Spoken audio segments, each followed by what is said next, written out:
haine des banlieues. Pas que pour Youssef, parce que Youssef, il est parti. Et il ne reviendra pas, Youssef.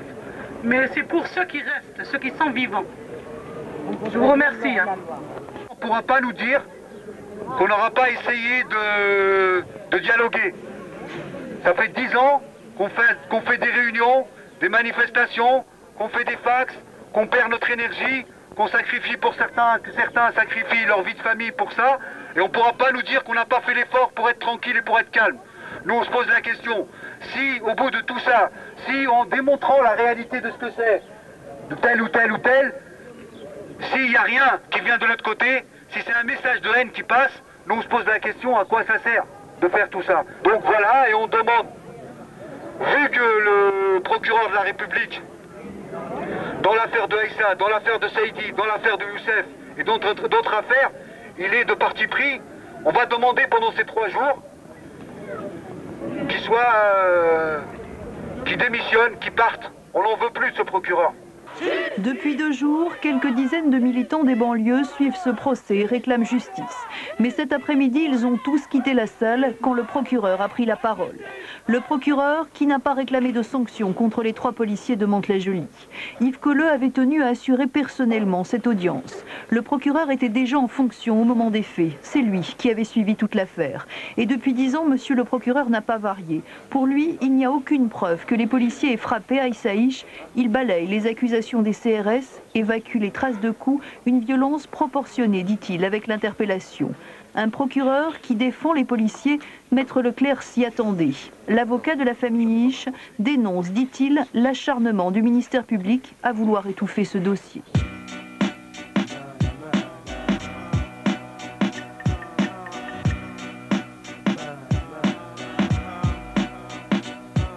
Les crimes policiers ou bateaux policières, il faut que ça cesse, il faut que ça cesse. Suite inconnu pour 80% d'affaires, il faut que ça cesse, il faut que ça cesse. Votre justice impartiale, on va pas nous la faire, il faut que ça cesse, il faut que ça cesse. Condamnez vos assassins si vous ne voulez pas la guerre, il faut que ça cesse. Si c'est à moi de prendre le micro, laissez-moi m'exprimer ainsi. Chou, chou, le rythme suit sa route, tu connais la soirée. Plus de doute, le poissier assassin fait partie des gens qu'on écoute. Les coups qu'on écoute, les sons écoutés, après sont sur ma route. J'avais juste envie de vous demander là, pour finir, bon, là il y a le procès en septembre, qu'est-ce que vous attendez de la justice? Ben, qui est justice pour Youssef. On n'a pas tué un chien, c'est un être humain. Il a le droit de vivre aussi. Il est mort à la fleur de l'âge, 23 ans. Et, je me souviens que je lui disais, allez, travaille et je vais marier mon fils. Il se mettait à sourire. Et il me dit, ouais, bah, tu attends que j'aurai des sous, qu'il me fait. Hein? Bonjour Yazid, excuse-moi. Tu vas bien? Ça va bien. Ça va? Mais enfin, j'ai confiance en la justice et j'espère qu'ils ne donneront pas raison aux policiers parce que c'est un policier, hein, c'est un citoyen comme un autre, il doit être jugé comme une personne qui a commis un crime. Je pense que si c'est quelqu'un d'autre, hein, un individu normal aurait tiré sur un autre, je ne crois pas qu'ils le feront ni un non-lieu, ni qu'il y aura un petit sursis de rien du tout. Il fera de la prison. Il y a une infraction qui a été commise et l'infraction c'est un crime. Alors donc il faut qu'elle soit sanctionnée. Il y a un dossier, il y a des témoignages, vous serez là, vous parlerez. Moi j'espère vivement qu'il y aura une condamnation. Bon, je vous dis franchement, 10 ans après les faits, après aucune journée de détention, s'agissant d'un policier dans un contexte particulier, avec la cour d'assises de Versailles, je serais très étonné que Iblo soit incarcéré. D'un autre côté, c'est pas la partie civile, c'est-à-dire nous, de demander la peine. Il y a le procureur qui est là, l'avocat général. On verra ce que lui va faire. C'est aussi son rôle de demander la peine. On verra. Il faut qu'il prenne ses responsabilités. Vu ce qu'on est en train de dire depuis 10 ans, tout ça, machin, en vérité, il est inconcevable que le mec ne fasse pas de prison. Non, c'est ce qui va se passer. C'est ce qu'on est en train de dire depuis 10 ans, tout ça, les faits, comment ils sont passés, etc. Les circonstances, tout ça, comment ça a eu lieu et tout ça. Ça lui est plutôt bénéficié, le fait qu'il soit dehors. C'est pas notre faute à nous. Maintenant, aussi bien le jury d'assises, il il est malléable et tout, il peut faire ce qu'il veut, dans un sens comme dans un autre. Dans un sens comme dans un autre. Bon, on sait très bien que la majorité des jurés sont plus proches des policiers que d'un jeune arabe. On sait que la justice, pour dire les mots comme elles sont, elle est pourrie de l'intérieur. On va dire les choses telles qu'elles sont. Pourrie de l'intérieur, ça veut dire que bon, il n'y a pas égalité de traitement entre les gens et tout ça, on le sait. C'est évident. Ça il y a dépend dans quel sens. le parallèle entre le type qui a pris 10, ça, c'est vrai que pour lui, c'est pas très bon, ça, parce que 10 ans de prison il y a ferme, 10 ans d'un c'est pas côté prison pour presque la même pour la chose renversée. Et... Pour un accident. Ouais, exactement. Pour Un accident. Il n'y a pas du tout le pour une parallèle. mort accidentelle. Il l'a tué involontairement. Non, mais C'est le parallèle. On peut faire le parallèle. Mais ça va Il s'est vengé, puisqu'il a bien vu le corps de la femme flic. Il s'est vengé, on n'a pas il a la pris preuve. son arme, On n'a pas la il s'est preuve. tiré sur il s'est tiré dans la tête. Non, c'est complètement volontaire. Moi, je ne peux pas entendre dire que il va prendre du sursis ou 6 mois de prison. Pour moi, c'est pas possible. Enfin, moi, j'ai attendu ferme, quoi. Hadj, il a pris 10 ans. Je dis le minimum, c'est ce qui se passe moins de 10 ans, parce que Hadj, il a tué involontairement la femme policière, donc qui prend au moins une peine équivalente à ce qu'il a pris Hadj, théoriquement plus même. Mais après, dans le quartier, c'est quoi les effets c'est quoi qu'il y a eu comme effet sur le quartier du Val-Fouré? Justement, c'est un peu après après la mort de Youssef, c'était l'éclatement du collectif jeune. Bon, ça n'a pas duré longtemps et tout ça. C'est quoi l'effet que ça a eu sur le Val-Fouré? Pas que Ils ont racheté pas mal de choses, de jeunes à l'époque. Hein. Bah, il y a plein de jeunes qui ont été embauchés par la ville, ça a calmé les choses. Et puis pour les autres, une situation de la puissance, on a toujours tort. Les Arabes et les Noirs, ceux qui habitent le quartier, disent de toute façon on a toujours tort contre la police. Donc au bout d'un moment, ce qui est grave, c'est qu'il y a de la régression chez les gens. Ils disent on accepte cet état de fait, qu'on aura toujours tort. Alors c'est pour ça qu'il faut se battre contre ça, quoi. Très dur de dire à des jeunes d'aller porter plainte et autres. Il y a vraiment un sentiment de régression. C'est même pas la peine de porter plainte, c'est même pas la peine d'aller brûler, c'est même pas la peine d'aller brûler, puisque théoriquement on a tort dès le départ. Donc il y a une acceptation du fait qu'on est moins bon que les autres, qu'on est plus faible, quoi. Mais que fait la police? Parfois les innocents elle tue. Que fait la justice? Elle protège leurs abus. Sans bruit, sans cri, se referme alors un de ces casiers métalliques de l'oubli, du déni, l'infamie, en robe de magistrat. La sainte loi, le droit bourgeois sur le front des victimes d'État. Rien ne se perd, tout se transforme, et le brasier crépite, et le brasier crépite, et votre putain de temple n'attend plus qu'on le dynamite. Bonjour, ce matin s'est ouvert devant les assises des Yvelines le procès d'un policier accusé d'être l'auteur d'un coup de feu qui a tué un jeune Algérien de 23 ans. Compte rendu de cette première matinée d'audience avec Valérie Ouar et Philippe Jarry.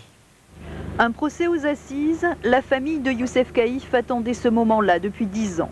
10 ans depuis cette soirée du 9 juin 91, une de ces soirées chaudes au Val-Fouré. Lors du procès du premier drame de cette soirée, Pascal Iblot avait été entendu comme témoin de la mort de sa coéquipière. Très ému, il avait expliqué qu'il s'était senti menacé, que selon lui, les jeunes revenaient pour tuer des policiers.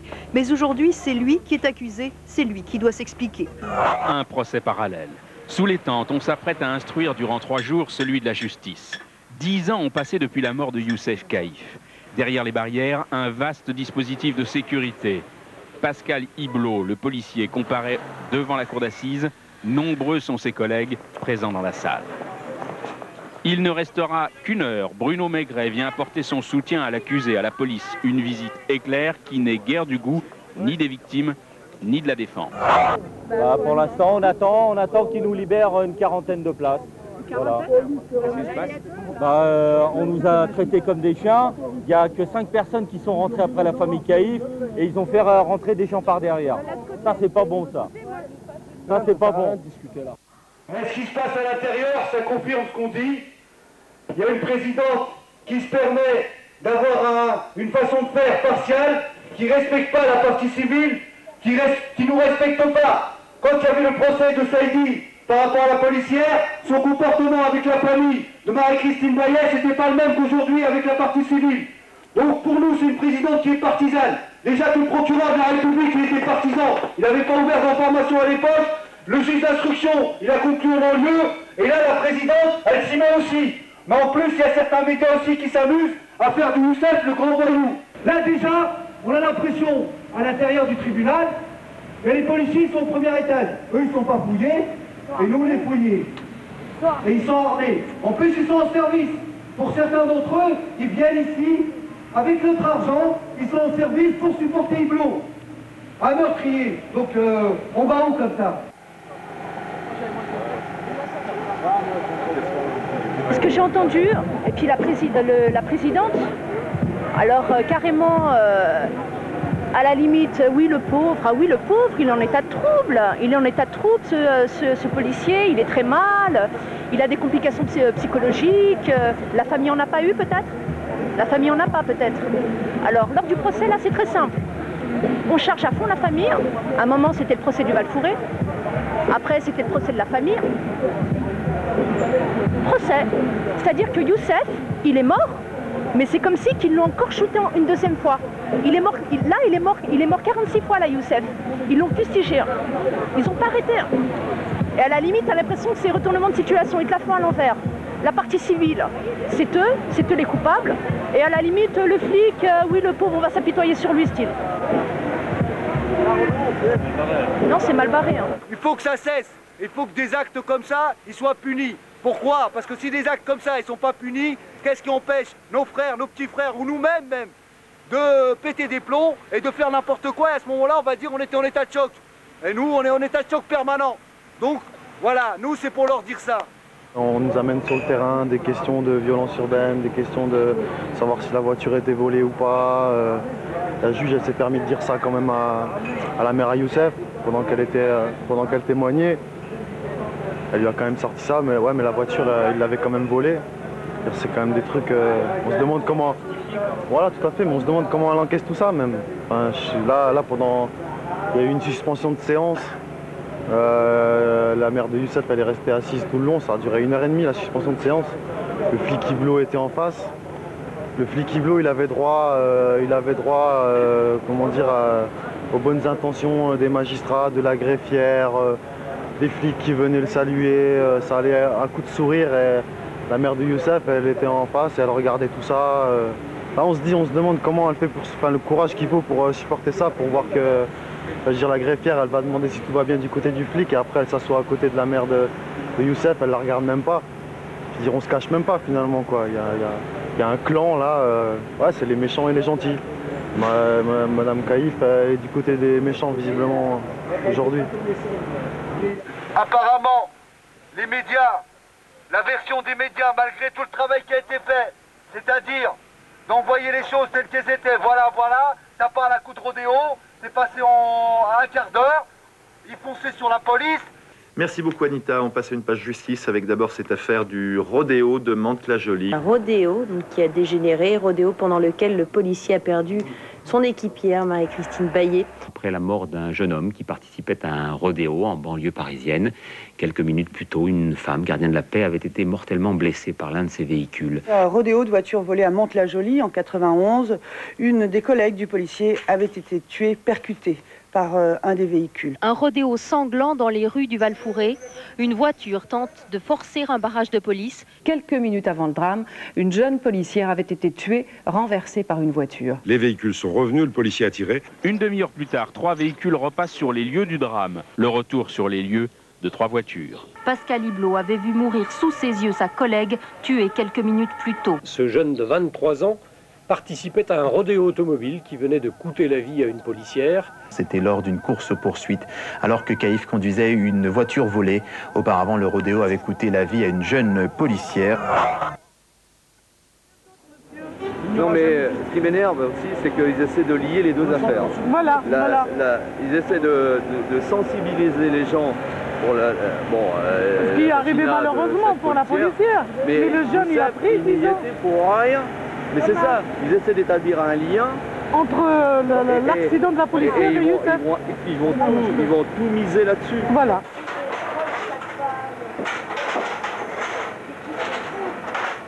Malgré nos efforts qu'on a fait auprès des journalistes pour leur expliquer qu'il n'y avait pas de rodéo ce soir-là, qu'il faut arrêter de parler de rodéo et qu'effectivement peut-être ce soir-là il y avait eu des vols de voitures, mais il n'y avait pas de rodéo. Comment se fait-il que le procureur hier soir s'est permis de parler d'Agadir au Maroc? en disant est-ce qu'on conduit comme ça, est-ce qu'on prend les virages comme ça, à Agadir. D'où il a été chercher ça? Ou alors, dans son fort intérieur, c'est un raciste. Votre justice impartiale, on va pas nous la faire. Il faut que ça cesse, il faut que ça cesse. Condamnez vos assassins si vous ne voulez pas la guerre. Il faut que ça cesse. Eux, pour eux, ça y est, après, ils n'en parlent plus, ni rien. Il n'y a que nous qui allons en parler. Il n'y a plus de médias après, il n'y a plus rien. D'accord, bien sûr, heureusement d'ailleurs. Ils vont balayer l'affaire samedi matin. Quoi. Samedi à 13h, il n'y a plus d'affaires. Verdict aussi. Verdict aussi, c'est quoi le verdict? Jérôme, tu parles encore de verdict, toi? Non, mais on verra. On le connaît. Non, mais la gravité des choses. Mais la gravité, elle est déjà là, la gravité. Elle est déjà depuis. La gravité, elle est depuis hier soir, depuis qu'on s'est installé. Elle est dans le dispositif. Ce système-là, le système judiciaire, la justice couvre pratiquement systématiquement les exactions policières. La justice devient la prostituée de la police. C'est-à-dire, c'est la police le macro. C'est eux qui cassent tout, il n'y a pas de problème. Et la justice, elle couvre. Donc là, précisément, le procureur de la République, M. Colleux, le juge d'instruction, le premier juge d'instruction, M. Jean-Marie Charpier, et la présidente aujourd'hui, M. Muller, ça fait quand même des hauts magistrats de Versailles. Les hauts magistrats de Versailles, ils sont d'accord. Ils sont d'accord pour que des policiers, par vengeance ou par revanche, ils tirent sur des jeunes comme ça. Nous, on n'est pas d'accord avec ça. Maintenant, il y a 15 000 manières de le formuler ou de le faire. Nous, on a décidé que pendant qu'ils font le procès cet après-midi, entre 16h et 18h, 18h30, nous ici, là, dans la tente, là, ici, on va faire le procès de la justice. C'est-à-dire, on va expliquer en quoi le système judiciaire, il est pourri de l'intérieur. S'il la quitte ou s'il le condamne à une peine avec sursis ou quoi, eh ben on n'aura pas ça pour rien. Moi je dis non. On n'a pas fait ça pour rien. On a fait ça déjà. Ça a amené quelque chose. On ne subit pas tout ce qui se passe là-bas. C'est pas comme un procès habituel. La famille ne se sent pas toute seule, isolée. Il y a une solidarité entre des gens qui viennent des Mureaux, l'autre qui vient de Mantes, l'autre qui vient de Lyon, l'autre qui vient de Nîmes, qui vient de Montpellier, d'autres qui vont venir de Lille ou qui viennent d'autres quartiers, d'Amarie ou je sais pas où. Déjà, on se rencontre, on parle, on voit comment on peut faire ensemble. Parce que le chemin, il va être difficile.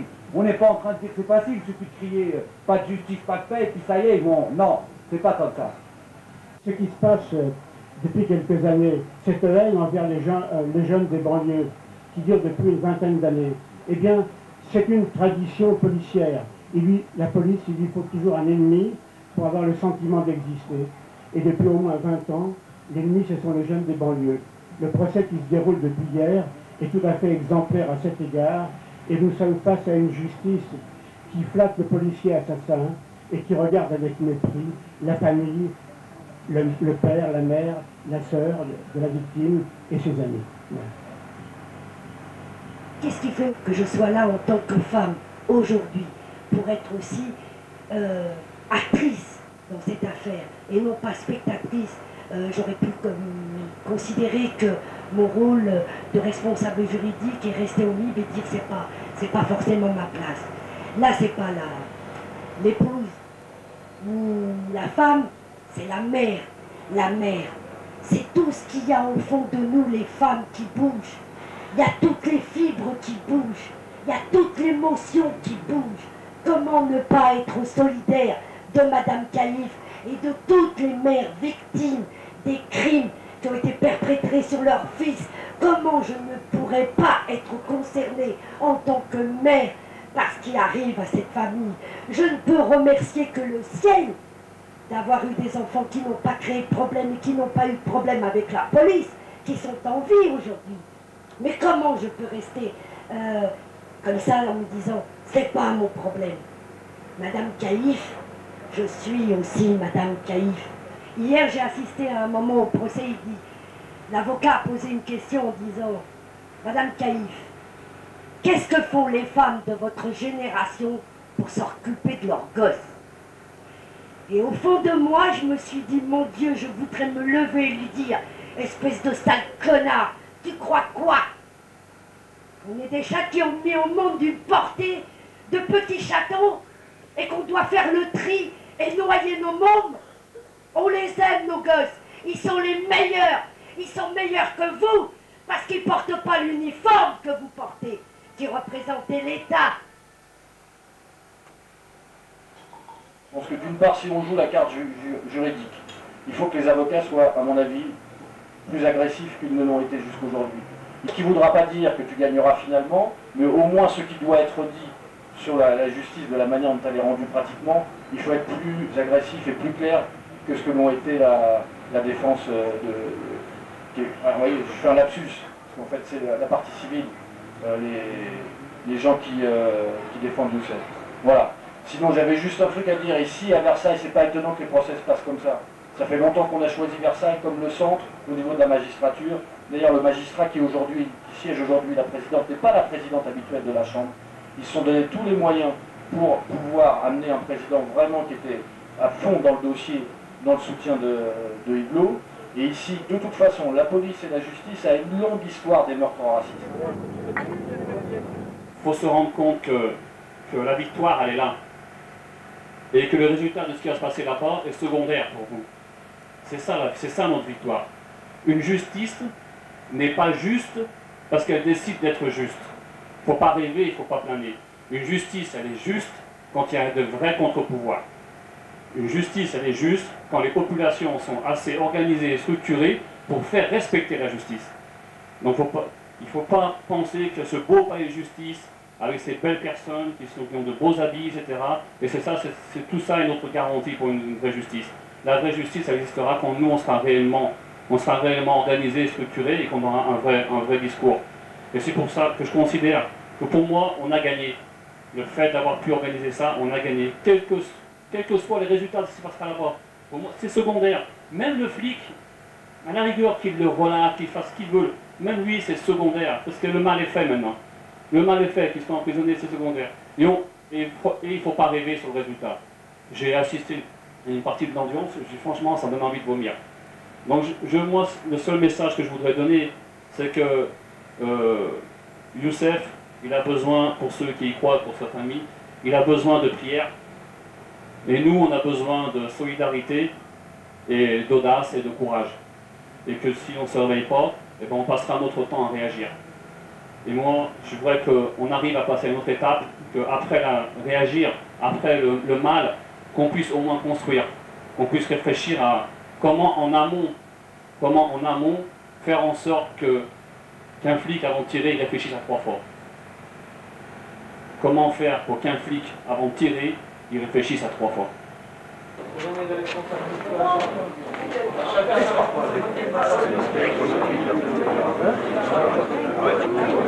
que je veux dire, c'est que c'est pas dit sur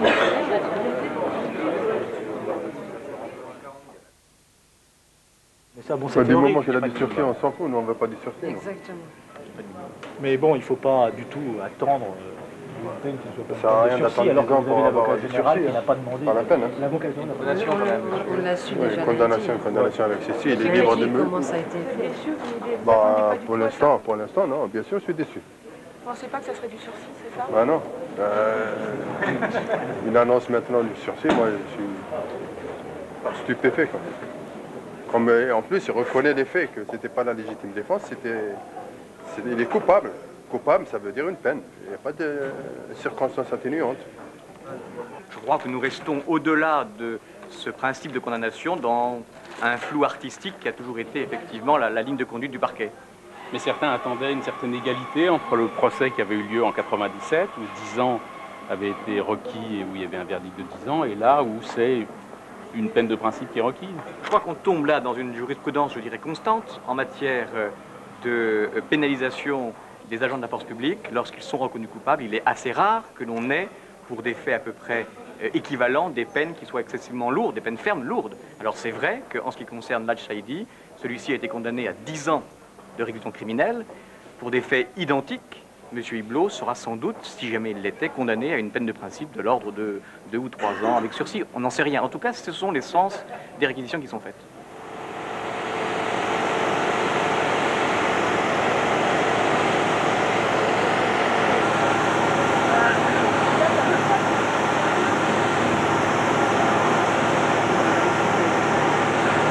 La difficulté, ça va être d'expliquer ça aux jeunes dans les quartiers. Expliquer que le policier n'était pas en légitime défense, qu'il a tiré dans le dos. Qu'est-ce qu'on va pouvoir dire aux jeunes par rapport à ça? Nous, on n'incite pas forcément à la violence. Forcément, mais quel discours on va pouvoir tenir quand on sait que le policier risque de rien prendre? Prendre du sursis, c'est pas une peine. Le minimum qu'on attend sur une peine comme ça, c'est qu'il prend 10 ans ferme. Si le policier prend pas 10 ans ferme, c'est qu'il y a une injustice quelque part. On l'a vu tout au long du procès, des experts qui sont complètement trompés. Un expert qui dit que la balle a ricoché, puis après elle a touché la tête. Un autre expert s'est trompé, c'est-à-dire il a fait toute son expertise dans un autre carrefour qui n'était pas le bon carrefour. Et puis on continue le procès.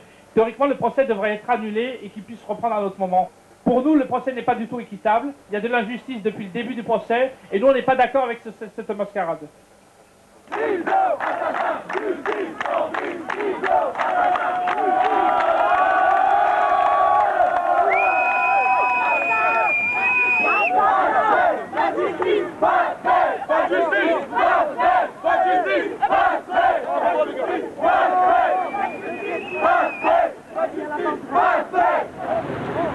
Même là, j'ai pas toutes les capacités pour vous dire tout ce que j'ai à dire. D'autant que, de surcroît, quand on voit ce lieu-là, ce qui s'est passé ici il y a quelques siècles, cet héritage des Lumières, quand le tiers-état ils se sont réunis ici, dans la salle des menus plaisirs, qu'ils ont été expulsés par le roi et par la noblesse, pour aller ensuite dans la salle des jeux de paume par une pluie battante, où ils se sont tous réunis. Et je vais vous lire le... D'une balle plonge la course dans le caniveau du non-lieu où un juge nettoie les lieux et sans bruit, sans cri, se referme alors un de ces casiers métalliques de l'oubli, du déni, l'infamie, en robe de magistrat. La sainte loi, le droit bourgeois sur le front des victimes d'État distribue les crachats. Nous sommes tous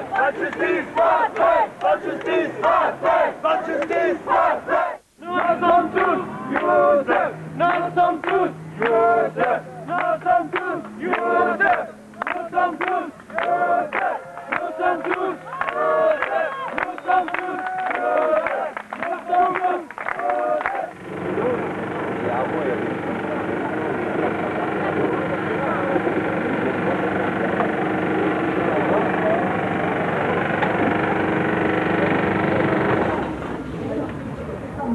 Les armées, bon. Qu'est-ce qu'il y a? Acquitté sur... Oh là là. Acquitté. Sérieux? Non, il n'a rien fait. Attends.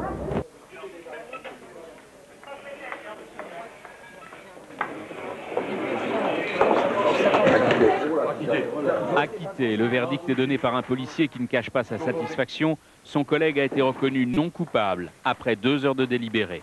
Acquitté, le mot n'a pas la même signification pour la mère de la victime. 10 ans pour la justice française pour avoir un acquittement. 10 ans, c'est le permis de tuer pour la police. C'est un permis de tuer pour la police. Maintenant, un policier il a le droit de tuer, surtout si c'est un maghrébin,